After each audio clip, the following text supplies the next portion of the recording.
Hello guys, આપણે આવી ગયા છે લસણ લેવા લસણની ફેક્ટરીમાં. તો લીલો બતાવી દઉં લસણ.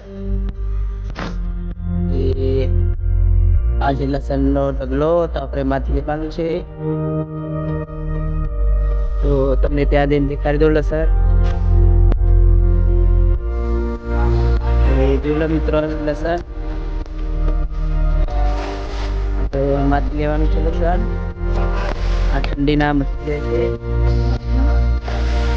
માંથી લેવાનું છે. તો આપણે લસણ લઈ લીધું છે. આ લસણના માલિક છે.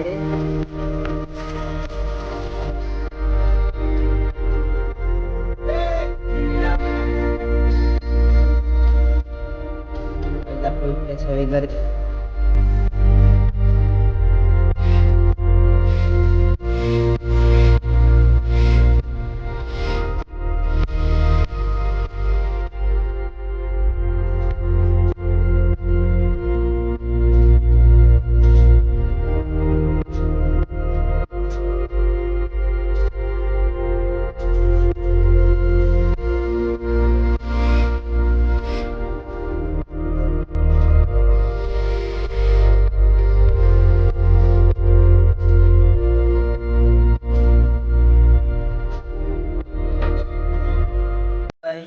ફાઇનલી આપણું લસણ પાણી તૈયાર થઈ ગયું છે. હવે આપણે લસણ બનાવવાનું છે, રોટલા બની જાય એટલે. બરોબર, તો વિડીયો બનાવી રહેજો. કઈ રીતના લસણ બનાવું, તમારી કઈ રીતના બનાવજો કોમેન્ટ